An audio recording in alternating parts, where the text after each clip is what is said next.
যদি তোমরা শুকরিয়া আদায় করো তাহলে আমি আমার অনুগ্রহ নিয়ামত আরো বেশি করে দেব, আর যদি শুকরিয়া আদায় না করো তাহলে আমার শাস্তি বড় কঠিন। মানে শুকরিয়া আদায় না করলে যে নিয়ামত দিয়েছেন তা হারিয়ে যেতে পারে, আরো বেশি বিপদ চেপে যেতে পারে। যা আল্লাহ তাআলা বলেন, আল্লাহ তাআলা বলেন উযকুর রাব্বাকা কাসীরা। মুহাম্মদ সাল্লাল্লাহু আলাইহি সাল্লাম, আপনি আপনার প্রতিপালককে বেশি বেশি ডাকুন। ওয়াসাব্বিহ বিলাশি ওয়াল ইবকার, আর সকাল সন্ধ্যায় তাসবিহ পাঠ করুন। মুহাম্মদ সাল্লাল্লাহু আলাইহি সাল্লাম, আপনি আপনার প্রতিপালককে বেশি বেশি ডাকুন আর সকাল সন্ধ্যায় তাসবিহ পাঠ করুন। কোরআন মাজিদের অন্য জায়গায় এসেছে কাবলা তুলুই শামসি ওয়া কাবলাল গুরুব। আপনি বেশি বেশি তাসবিহ পাঠ করুন, আল্লাহকে স্মরণ করুন সূর্য ডুবার পূর্বে, সূর্য ওঠার পূর্বে, সূর্য ডুবার পূর্বে, সূর্য ওঠার পূর্বে, মাগরিবের সালাতের আগেই আর ফজরের সালাতের পরে আপনি আল্লাহকে বেশি বেশি ডাকুন, আল্লাহকে বেশি বেশি স্মরণ করুন। মহান আল্লাহ বলেন উযকুর রাব্বাকা ফি নাফসিক, আপনি আপনার প্রতিপালককে চুপে চুপে ডাকুন, মনে মনে ডাকুন। অদুনাল জাহর বিল কওলে বিল গুদবে ওয়াল আসাল, সরবে নয় নীরবে ডাকুন।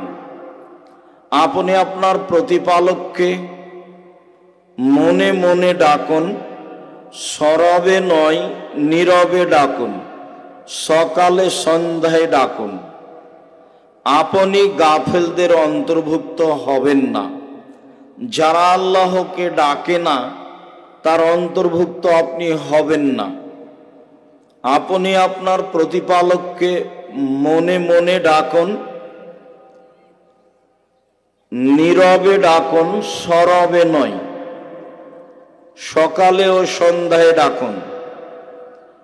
আল্লাহ তাআলা বলেন ইজনাদা রাব্বাহু নিদান খাফিয়া, যখন জাকারিয়া আলাইহিস সালাম তার প্রতিপালককে চুপে চুপে ডাকলেন, তিনি মারিয়ামের কাছে গিয়ে দেখলেন অসময়ের ফল। অসময়ের ফল দেখে তিনি ভাবলেন আল্লাহ তাআলা যদি মারিয়ামকে অসময়ে ফল দিতে পারেন, যে সময়ের ফল নয় সেই সময়ে দেখি তার কাছে ফল, তো আমি বৃদ্ধ মানুষ, আমার স্ত্রী বন্ধা, বাচ্চা দিতে পারে না, আমার বাচ্চা নেওয়ার মতো বয়সও নেই, কিন্তু এখানে যদি যেটা ঘটা নয় সেটাও যদি ঘটে তা আমি একটু বলে দেখি না। তো তিনি চুপে চুপে গোপনে আল্লাহকে বললেন, প্রতিপালক, আমার মাথার চুল পেকে গেছে, আমার হাড় হাড্ডি দুর্বল হয়ে গেছে, আমি বৃদ্ধ মানুষ, আমার স্ত্রী বন্ধা, আমি আপনার কাছে একটা সন্তান চাইব, কিন্তু চাওয়ার মতো পথঘাট আমি দেখি না। কেন? আমার মাথার চুল পেকে গেছে, আমার হাড় হাড্ডি দুর্বল হয়ে গেছে, আমার স্ত্রী বন্ধা, কিন্তু আপনার কাছে চাইলে মানুষ নিরাশা হয় না। যে যদিও আমার চাওয়ার মতো কোনো পরিবেশ নেই, তবুও তোমার কাছে চাইলে নিরাশা হয় না মর্মে আমি বলছি, তুমি আমাকে এই বয়সে, আমার স্ত্রী বাচ্চা দিতে পারে না, এর পরেও তুমি আমাকে একটা সুসন্তান দান করো। আল্লাহ তাআলা বললেন, ঠিক আছে জাকারিয়া, তোমার কথা আমি মেনে নিলাম, তোমাকে একটা সন্তান দিলাম যার নাম ইয়াহইয়া।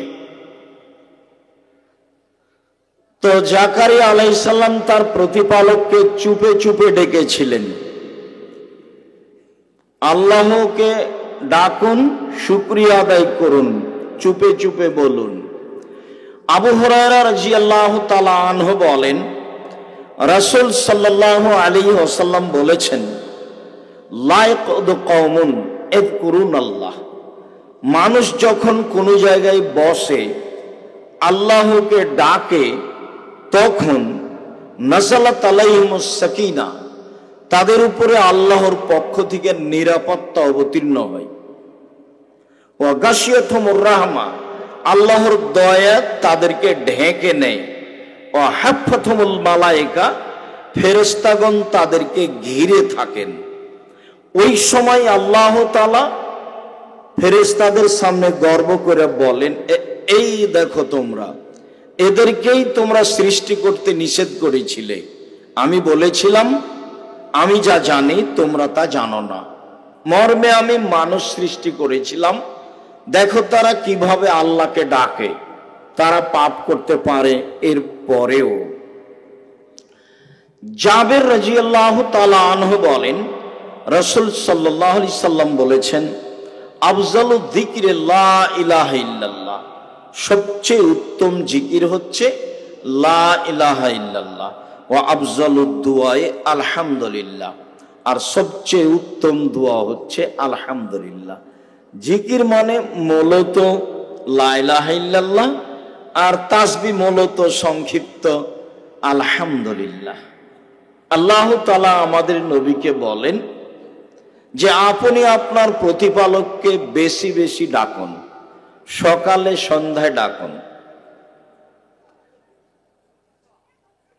আল্লাহ তাআলা আমাদের নবীকে বলেন যে জনগণ আপনাকে জিজ্ঞাসা করে আমার ব্যাপারে, আপনি বলুন ফাইন্নী করিব, আমি খুব মানুষের নিকটে আছি। উজিবু দাওয়াতা দাঈ ইযা দাআনি, যখনই আমাকে ডাকে তখনই আমি মানুষের ডাকে সাড়া দিই। মুহাম্মদ সাল্লাল্লাহু আলাইহি সাল্লাম, জনগণ আপনাকে আমার ব্যাপারে জিজ্ঞাসা করে, আপনি বলুন ফাইন্নী করিব, আমি মানুষের নিকটে আছি। মানুষ যখন আমাকে ডাকে তখন আমি মানুষের ডাকে সাড়া দিই, মানুষ যা বলে তা আমি মেনে নিই। উদউনি আস্তাজিব লাকুম, তোমরা আমাকে ডাকো, আমি তোমাদের ডাকে সাড়া দিব, যা বলছো তা মেনে নিব। উদু রাব্বাকুম তাজাররুআন খুফিয়া, তোমরা তোমাদের প্রতিপালককে বিনয়ী হয়ে ডাকো, গোপনে ডাকো বা ভয় ভীতি নিয়ে ডাকো।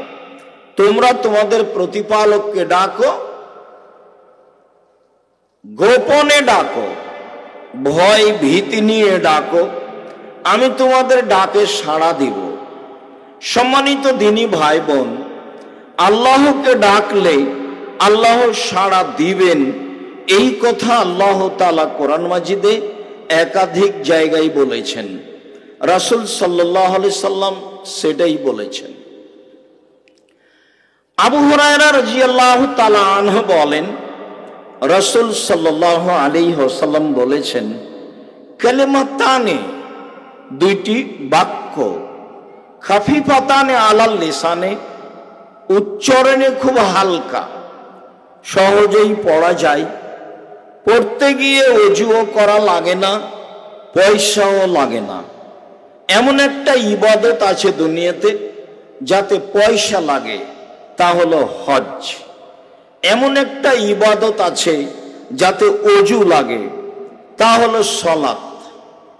এমন দুটা বাক্য যা উচ্চারণে হালকা, একেবারেই সহজ, পড়তে গিয়ে ওযুও লাগে না, পড়তে গিয়ে পয়সাও লাগে না, আল্লাহর নিকটে তা অতীব প্রিয়, দাঁড়িপাল্লাই ভারী, খুব ভারী, তা হলো সুবহানাল্লাহি আলহামদু, সুবহানাল্লাহি ওয়া বিহামদিহি সুবহানাল্লাহিল আযীম, সুবহানাল্লাহি ওয়া বিহামদিহি সুবহানাল্লাহিল আযীম। আল্লাহর প্রশংসা সহকারে তার পবিত্রতা বর্ণনা করছি। সুবহানাল্লাহিল আযীম, মহান আল্লাহর পবিত্রতা বর্ণনা করছি। রাসূল সাল্লাল্লাহু আলাইহি সাল্লাম একদা বলেন, খুজু জান্নাতাকুম, তোমরা বিপদ থেকে বাঁচার ঢাল ধরো। তো সাহাবীগণ বললেন, কি ব্যাপার? হাজারাল আদুব্য, শত্রু কি চলে এসেছে? কেন ঢাল ধরবো? শত্রু কি চলে এসেছে? কালালা, না না না, শত্রু চলে আসেনি। ওয়ালাকিন খুজু জান্নাতাকুম মিনান নারে, তোমরা জাহান্নাম থেকে বাঁচার ঢাল ধরো। শত্রু আসেনি, শত্রুর বিরুদ্ধে লড়ার জন্য বলিনি, আমি তোমাদেরকে জাহান্নাম থেকে বাঁচার জন্য ঢাল ধরতে বলছি। আর তা হলো সুবহানাল্লাহি আলহামদুলিল্লাহি ওয়া লা ইলাহা ইল্লাল্লাহু আল্লাহু আকবার। এই কালেমা চারটি বিচারের মাঠে মানুষকে সামনের দিক থেকে ঢাল হিসাবে রক্ষা করবে, আর পিছন দিক থেকে মানুষকে প্রতিবন্ধক হিসাবে রক্ষা করবে। সামনের দিক এবং পিছন দিক থেকে ঘেরে ধরবে, যাতে করে লোকটি বিপদে না পড়ে, যাতে করে সহজেই জান্নাতে যেতে পারে, জাহান্নামে না যায়। আল্লাহ তাআলা আমাদেরকে ডাকার জন্য বলেছেন, আল্লাহ তাআলা আমাদেরকে তার শুকরিয়া আদায়ের জন্য বলেছেন। আলহামদুলিল্লাহ, বহুদিন পরে হলেও, 1 বছর পরে হলেও আবারও 2025 সালের 13-14 ফেব্রুয়ারি রোজ বৃহস্পতিবার, জুমাবার, জামিয়া সালাফিয়া রূপগঞ্জ নারায়ণগঞ্জ ঢাকায়ের পক্ষ থেকে সালাফি কনফারেন্সে আমরা উপস্থিত হতে পেরেছি আলহামদুলিল্লাহ। এবং দিনও আল্লাহ তাআলা পূর্ণ অনুকূলে রেখেছেন, কোনো প্রকার সমস্যা ছাড়াই, কোনো প্রকার বিপদ আপদ ছাড়াই আমরা 2025 সালের জামিয়া সালাফের রূপগঞ্জ নারায়ণগঞ্জ ঢাকায়ের সালাফি কনফারেন্সে উপস্থিত হতে পেরেছি আলহামদুলিল্লাহ। কি দিয়ে শুকরিয়া আদায় করি? মাঝে মধ্যে সিজদা করে শুকরিয়া আদায় করার চেষ্টা করি, আলহামদুলিল্লাহ বলে মনে ধাক্কা খাই, কতদূর শুকরিয়া আদায় করলাম, হলো কি না। 2013 সালের 24শে আগস্ট রোজ মঙ্গলবার সকাল 11টার সময় বলেছিলাম, একটু উপরের দিকে কাঁঠাল গাছের নিচে আমার হাতে টাকা নাই, একথাও সত্য, এখানে প্রতিষ্ঠান গড়বে একথাও সত্য, ইনশাল্লাহ গড়বেই গড়বে। কিভাবে গড়বে তা আমি জানি না, নিশ্চিত গড়বে, অবধারিত গড়বে, অবশ্যই গড়বে, ইনশাল্লাহ গড়বেই গড়বে। কি দিয়ে বুঝাই আপনাকে, আর কিভাবেই বা আল্লাহর শুকরিয়া আদায় করি? ফলাফলে বলি আলহামদুলিল্লাহ। মেয়েদের অংশ প্রায় 22 বিঘা জমির উপরে আছে, 33 শতকের বিঘাই, আর এই দিকে প্রায় ওরকম 70-80 বিঘা হতে পারে। আর পাশে যে মসজিদের কথা দিন রাত বলি, যে 2 একর জমির উপরে, যার একতলায় 7 থেকে 10 হাজার মানুষ সালাত আদায় করতে পারবে বলে আমরা আশা করছি ইনশাআল্লাহ। তার কমের ভাগ রেডি হচ্ছে, বেশিরভাগ রেডি হতে বাকি আছে। তাতে প্রায় 1.25 কোটি টাকা পাইলিংয়ে আছে, আর ঢালাইয়ে যাবৎ প্রায় 2 কোটি টাকার মতো আছে। কিভাবে হবে তা আমি জানি না, আমি তা বুঝতেও পারি না, তবে হবে একদিন ইনশাল্লাহ, এটা আমার দৃঢ়তা কাজ করে, ইনশাল্লাহ হবেই হবে, যত পয়সারই কাজ হোক না কেন হবে ইনশাল্লাহ। আরো উল্লেখ্য যে এই জন্য বেশি শুকরিয়া আদায় করি আলহামদুলিল্লাহ, জামিয়া সালাফিয়া কোনো বিত্তশালী দিয়ে চলে না, জামিয়া সালাফিয়া বিদেশি কোনো সংস্থা দিয়ে চলে না, জামিয়া সালাফিয়া সরকারি অনুদানে চলে না। আমরা আপনারা 5,000, 10,000, 50,000, 2,000, 1,000, 550 টাকা দিয়ে থাকি, সে দিয়েই চলে। কিভাবে চলে আল্লাহই ভালো জানেন, তাই শুকরিয়া আদায় করি আলহামদুলিল্লাহ। 2025 সালের 13-14 ফেব্রুয়ারি রোজ বৃহস্পতিবার, জুমাবার, 2 দিনকে সামনে রেখে সালাফি কনফারেন্সের সূচনামূলক আলোচনায় বলি, আল্লাহ তোমার শুকরিয়া আদায় করি আলহামদুলিল্লাহ। ভুল ত্রুটি মাফ করো। ভুলের ঊর্ধ্বে নয় আমরা, আমাদের ভুল দিয়ে তুমি জামিয়া সালাফের ক্ষতি করো না। আমরা দিনরাত তোমাকে বলছি, যদি কোনো জায়গাতে ভুল থাকে তাহলে সংশোধন করার সুযোগ করে দাও, সংশোধন হব ইনশাআল্লাহ। আর যদি বুঝতে না পারি, এমনিতে থেকেই যাই, তাহলেও সে দিয়ে তুমি জামিয়া সালাফের ক্ষতি করো না। আমরা চেষ্টা করি জামিয়া সালাফে একমাত্র তোমাকে সন্তুষ্ট করার জন্য এইসব কাজগুলি করা, এর বিনিময়ে কিছু গ্রহণ করি না। মর্মে যদি ভুল থেকেই যাই, তাহলে ওই কাজ দিয়ে পার করে দিও, অন্তত জামিয়া সালাফের ক্ষতি করো না।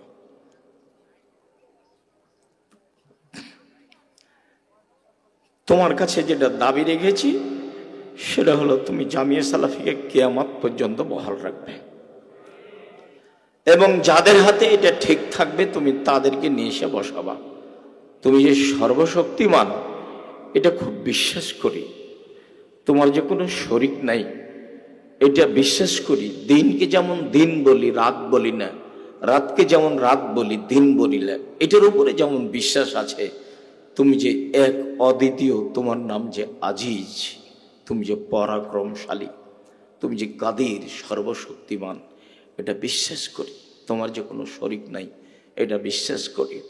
মানুষ হিসাবে ভুল থাকলে তুমি ভুলটা ক্ষমা করে দাও, সঠিকটা করার তৌফিক দান করো।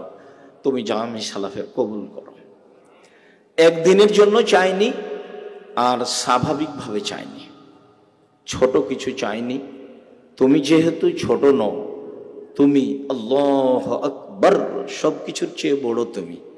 তোমার কাছে চাইলে তোমার কিছু ক্ষতি হয় না, কমেও যায় না। তোমার নবী বহু জায়গায় বলেছেন যে সারা পৃথিবীর মানুষ যদি আল্লাহর কাছে একসাথে চায় আর নিজ নিজ প্রয়োজন চাই, সবাকেই যদি আল্লাহ তার নিজ নিজ প্রয়োজন দিয়ে দেন, তা আল্লাহর দয়া রহমত হতে, তার ধনভাণ্ডার হতে অতটুকু কমবে না। একটা পাখি সাগরে পানিতে ঠোক মেরেছে ওর ঠোঁটে, বা একটা সূচ সুই সাগরে ডুবিয়ে দিয়ে উঠালে এই সুঁয়ে যতটুকু পানি লাগবে এতটুকু সাগর থেকে কমবে, এই পরিমাণও তোমার দয়া রহমত ধন ভাণ্ডার কমবে না। তো সূচ সাগরে ডুবিয়ে উঠালে কি পানি কমতে পারে? কিছুই না। তাহলে তো তোমার তো দয়া রহমতের অভাব নেই। আমরা মানুষ, আমাদের ভুল ত্রুটি প্রতি লক্ষ্য না করে তুমি জামিয়া সালাফে কবুল করো। আরো তোমাকে বলছি, জামিয়া সালাফিয়া দিয়ে মানুষ তোমাকে চিনবে। তুমি যে লাশারি, তোমার যে কোনো শরিক নাই, জামিয়া সালাফিয়া দিয়ে মানুষ তোমাকে চিনবে, মানুষ তোমাকে জানবে, মানুষ তোমাকে বুঝবে, মানুষ তোমাকে মানবে। দেশের শিরক মুক্ত প্রতিষ্ঠান জামিয়া সালাফিয়া, দেশের বিদাত মুক্ত প্রতিষ্ঠান জামিয়া সালাফিয়া, দেশের হিংসা মুক্ত প্রতিষ্ঠান জামিয়া সালাফিয়া, দেশের সংগঠন দলমুক্ত প্রতিষ্ঠান জামিয়া সালাফিয়া, দেশের সর্ববৃহৎ আয়তনে, সর্ববৃহৎ ছাত্র সংখ্যা, শিক্ষকগণে, মানে সব দিক দিয়ে বড়। তুমি এইভাবেই কিয়ামত পর্যন্ত একে বড় থেকে বড় করো, আর সেইভাবে ব্যবস্থা করো যাতে করে আমাদের মাধ্যমে কোনোদিন ক্ষতি না হয়।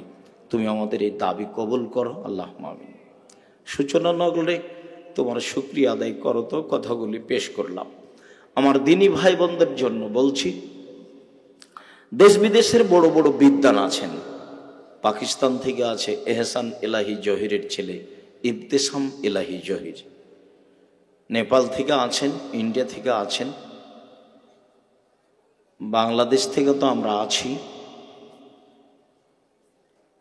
সৌদি আরব থেকে আছেন, যারা সময়ের গতিতে আপনাদের সামনে কথা বলবো ইনশাআল্লাহ।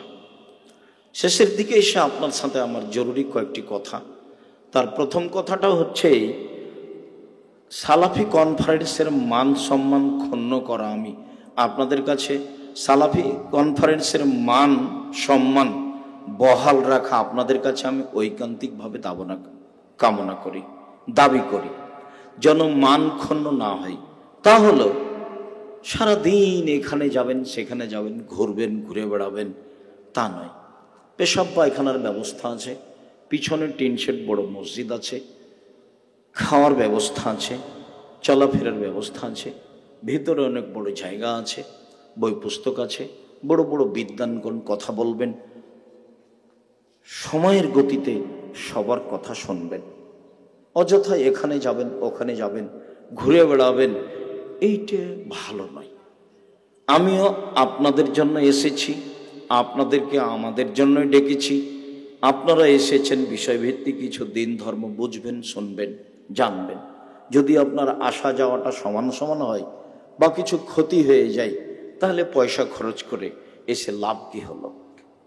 এরপরেও সূচনা লগ্নে থাকছে বলা, আবার বলবো শেষে, মানুষ হিসাবে কোনো জায়গায় যদি ভুল ত্রুটি বুঝতে পারেন যে এইটা হলো না, সেটা হলো না, এটা নেই সেটা নেই, হতেই পারে। আমরা আমাদের বুঝে ভালো করার চেষ্টা করছি। যদি কোনো ভুল ত্রুটি থেকে যায়, আবারও সামনের দিকে সেগুলো সংশোধন করে আগানোর চেষ্টা করব ইনশাআল্লাহ। আল্লাহ তুমি আমাদের এই জামিয়া সালাফি কনফারেন্স কবুল করো। আমার দিনী ভাই বোন যারা আসছে, যারা এসেছেন, যারা রাস্তায়, তুমি তাদের কবুল করো আল্লাহুম্মা আমিন। যারা সার্বিকভাবে সহযোগিতা রয়েছে তাদের তুমি কবুল করো। যারা বিষয়ভিত্তিক সময়ের গতিতে বক্তব্য দিবেন তাদের তুমি কবুল করো। তারা যেন সুন্দরভাবে নিজ নিজ বিষয় জনগণের সামনে পেশ করতে পারে। তোমার দরবারে এই জোরালো দাবি দাওয়া দোয়া রেখে তোমার আন্তরিকভাবে শুকরিয়া আদায় করে আলহামদুলিল্লাহ আলহামদুলিল্লাহ আলহামদুলিল্লাহ শুকরিয়া আদায় করে আপাতত সূচনামূলক আলোচনা এখানেই শেষ করলাম। সুবহানাকা আল্লাহুম্মা ওয়া বিহামদিকা আশহাদু আল্লা ইলাহা ইল্লা আনতা আস্তাগফিরুকা ওয়া আতুবু ইলাইক। আসসালামু আলাইকুম ওয়া রাহমাতুল্লাহ।